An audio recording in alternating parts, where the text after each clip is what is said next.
Selamat pagi Sobat Karib, buat kamu yang lagi beraktivitas, lagi santai, ataupun yang lagi di perjalanan. Senang rasanya bisa kembali hadir di ruang dengar kamu, tentunya dalam program News Radio.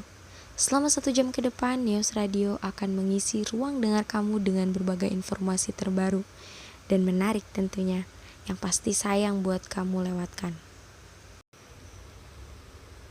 Baik sahabat pendengar, masih di 107,7 FM dan tentunya masih dalam program News Radio. Informasi pertama untuk Anda datang dari dunia pendidikan. Terlibat skandal wanita simpanan Rektor IPDN resmi dipecat. Menteri Dalam Negeri Gamawan Fauzi resmi memberhentikan Rektor Institut Pemerintahan Dalam Negeri atau IPDN yakni Nyoman Sumaryadi dari jabatannya. Menteri Dalam Negeri menunjuk Sadu Wasistiono yang selama ini menjadi wakil untuk menjadi PLT Rektor IPDN.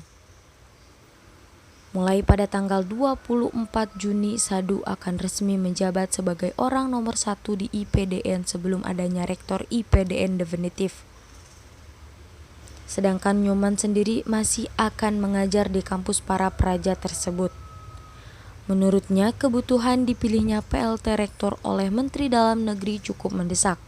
Pasalnya, Juli mendatang ada kelulusan praja yang memerlukan adanya ijazah dan berbagai hal lainnya, sehingga membuat Menteri Dalam Negeri harus menunjuk PLT Rektor. SK penetapan dengan nomor 821/2146/22 tahun 2013 tentang penerapan PLT Rektor IPDN sudah diterimanya. Dia mengakui akan langsung menjalankan kewenangan sepenuhnya sebagai rektor. Dia juga mengaku akan melakukan persiapan penerimaan praja baru. Seperti yang diberitakan sebelumnya, seorang wanita bernama Susi Susilawati mengaku menjadi istri simpanan Nyoman Sumaryadi.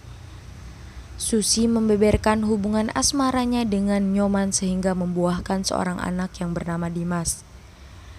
Dia meminta Nyoman mengakui anak hasil hubungan mereka berdua. Baik, informasi selanjutnya datang dari dunia perfilman.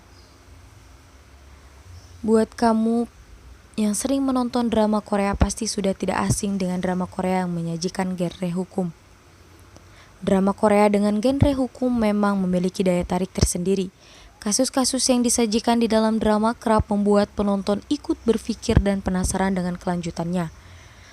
Utamanya dengan teka-teki seputar kronologi kasus dan juga kebenaran di balik bukti yang terkadang dimanipulasi. Drakor genre hukum banyak membuat penonton menjadi lulusan hukum dadakan. Dalam artian, penonton akan memilih atau memiliki pengetahuan seputar hukum setelah menonton dramanya. Mengikuti kisah sepanjang belasan episode, tentunya banyak pelajaran yang bisa diambil. Di antaranya ada patung Dike atau Dewi Keadilan. Jika diamati, satu hal yang pasti muncul dalam drama genre hukum ini adalah munculnya patung Dike atau Dewi Keadilan. Drama dengan berlatarkan pendidikan seperti Law School juga menyajikan keberadaan patung ini. Seperti yang sering kalian lihat bahwa patung Dike memegang sepasang timbangan pada tangan kanannya. Artinya adalah mengukur rasa bersalah yang dimiliki seseorang, kemudian dengan tangan kirinya yang memegang pegangan, yang berarti akan menghukum orang yang memiliki dosa. Selanjutnya ada etika persidangan. Drama dengan genre hukum juga pasti membawa penonton menyaksikan adegan di ruang persidangan. Dan scan di ruang sidang biasanya juga tidak hanya sekilas, karena adanya adu argumen dan bukti dari jaksa dan pengacara pasti dijabarkan dengan detail. Dan yang terpenting adalah persoalan etika persidangan. Jadi, adegan di ruang sidang juga dibuat secara totalitas.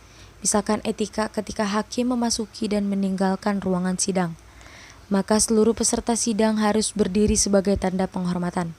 Selain itu, telepon genggam juga harus dimatikan dalam ruangan sidang. Ada lagi aturan-aturan kecil lainnya yang juga harus dipenuhi, seperti harus duduk dengan tegak dan sopan, tidak boleh makan ataupun minum, dan juga meminta izin terlebih dahulu kepada majelis hakim saat hendak melakukan rekaman. Baik sahabat karib, informasi tadi telah menghantarkan kita kepada pukul 9 pagi, yang berarti kita sudah sampai di penghujung acara pagi ini. Tapi jangan khawatir karena setelah ini akan hadir program selanjutnya yang tidak kalah menarik dan tentunya akan mengisi ruang dengar Anda. Saya Nabila Bilkis Abi, mohon pamit undur diri dari ruang dengar Anda. Wassalamualaikum warahmatullahi wabarakatuh.